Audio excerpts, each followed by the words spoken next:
أعوذ بالله من الشيطان الرجيم. بسم الله الرحمن الرحيم.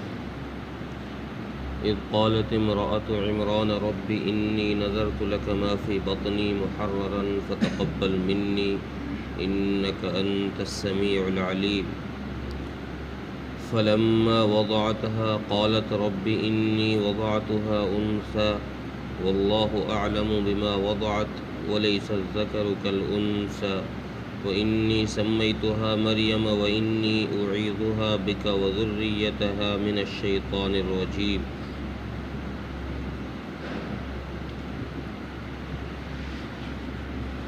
یہاں سے حضرت عیسیٰ علیہ السلام کا تذکرہ رب کریم نے کیا ہے.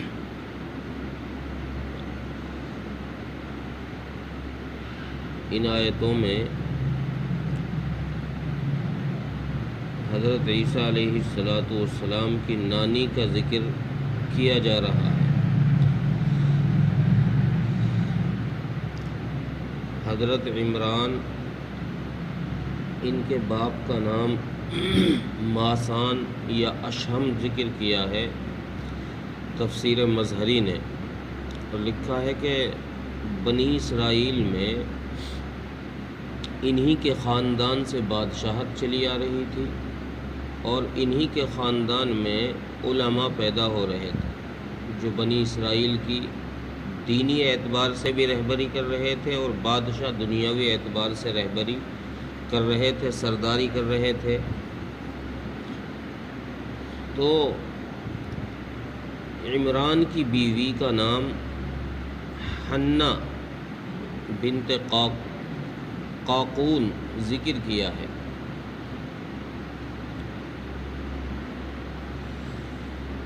یہ بانجھ ہو گئی تھی، نا امید ہو گئی تھی کہ اولاد نہیں ہوگی. ایک روز یہ کسی درخت کے نیچے بیٹھی ہوئی تھی. اوپر کوئی پرندہ، اس پرندے نے ایک اپنا گھر بنا رکھا تھا، گھونسلہ بنا رکھا تھا. اس میں اس کے چھوٹے چھوٹے بچے چوزے تھے اور وہ اپنی چونچ میں چوگا لا کر، دانہ لا کر اپنے بچوں کو چونچ کے ذریعے سے کھلا رہا تھا. اس نے جب ان بچوں کی طرف دیکھا، اس جانور کی طرف دیکھا، تو اس کے دل میں بھی ایک خواہش پیدا ہوئی کہ اللہ کاش میرے بھی ایک کوئی اولاد ہوتی. تو انہوں نے، حنہ نے اللہ تبارک و تعالی سے دعا فرمائی کہ اللہ مجھے بھی ایک اولاد دے دے. اللہ تبارک و تعالی نے ان کی دعا قبول کی اور اسی رات ان کے حمل ٹھہر گئے.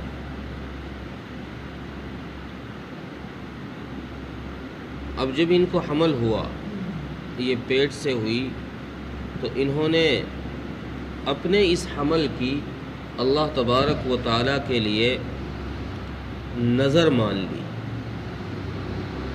بنی اسرائیل میں یہ ہوتا تھا کہ لوگ اپنے کسی بچے کی بھی یہ نظر مان لیا کرتے تھے اور اسے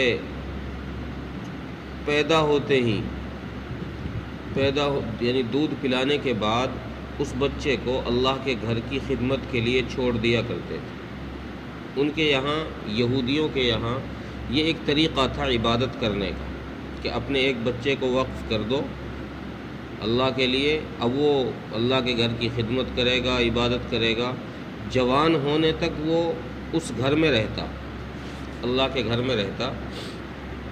جوان ہونے کے بعد اسے اختیار تھا، چاہے وہ کہیں اور جگہ چلا جائے، چاہے اسی گھر میں خدمت کرتا رہے. انہوں نے بھی یہی سوچ کے، اچھا نظر میں صرف لڑکوں ہی کے لیے نظر مانی جاتی تھی، لڑکیوں کے لیے نظر نہیں تھی. ایک تو لڑکے کے اندر طاقت زیادہ ہوتی ہے عورت کے مقابلے میں، اور دوسرے عورت کے اندر ایک کمی یہ ہوتی ہے کہ اس کو ماہواری آتی ہے. ان ایام میں وہ گھر کی خدمت، اللہ کے گھر کی خدمت کیسے کرے گی؟ تو اس لیے لڑکوں ہی کو وقف کیا جاتا تھا حنا نے بھی یہی سوچا کہ اللہ مجھے لڑکا دے گا، میں اپنے لڑکے کو اللہ کے گھر کے لیے وقف کر دوں۔ انہوں نے یہ نظر مان لی اور اللہ سے دعا کی کہ اللہ میں نے جو نظر مانی ہے میری اس نظر کو قبول فرما، اور میں نے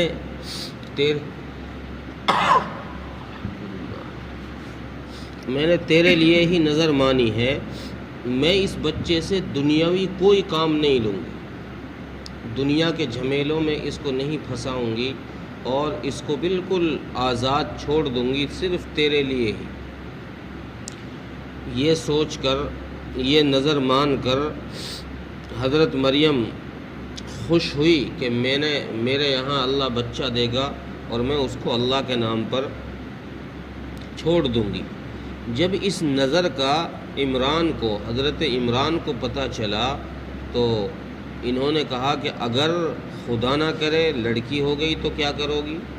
تم نے نظر مان لی جو پیٹ میں حمل ہے اس کی، اگر یہ لڑکی ہوئی تو کیا کرو گی؟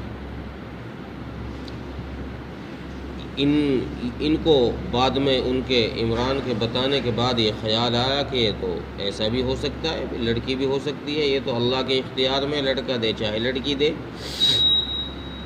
بہرحال انہوں نے کہا جی اب تو میں نے نظر مان لی، اب چاہے لڑکا ہو چاہے لڑکی، لیکن امید ان کو یہی تھی کہ اللہ بچہ دے گا، چونکہ میں نے نظر پہلے ہی مانی ہے اللہ کے گھر کی خدمت کے لیے دینے کی، تو میں اس کو اللہ کے گھر کے لیے وقف کر دوں گی۔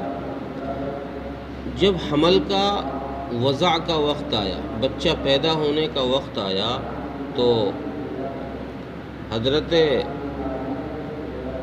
عمران کی بیوی نے، حنا نے لڑکی کو جنم دی۔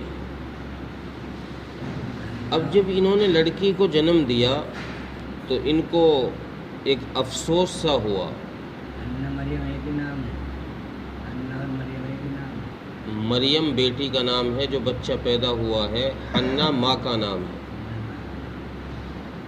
جب یہ لڑکی پیدا ہوئی تو حنا کو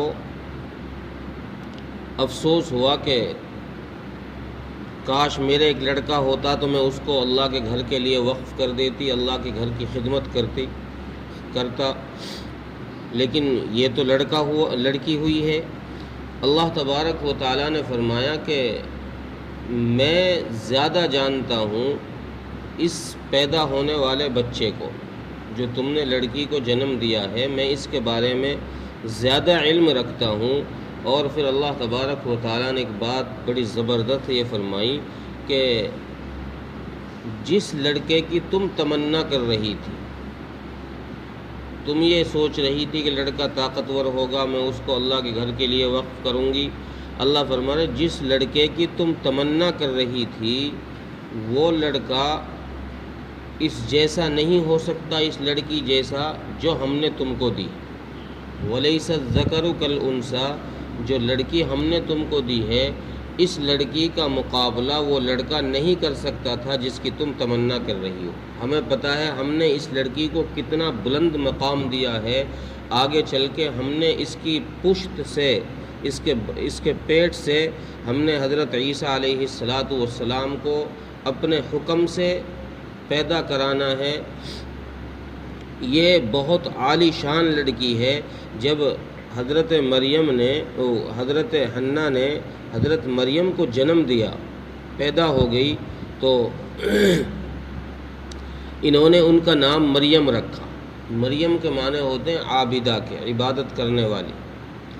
انہوں نے اس کا نام مریم رکھا، اور چونکہ یہ حضرت عمران کا انتقال ان کی پیدائش سے پہلے ہی ہو گیا تھا، یہ یتیم ہو گئی تھی، تو انہوں نے اس لیے اس کو عابدہ کہا، نام عابدہ رکھا کہ اللہ تبارک و تعالیٰ اس کو اپنے امان میں رکھے گا، یہ یتیم بھی ہو گئی ہے، کوئی دیکھنے والا، کوئی پرورش کرنے والا نہیں ہے۔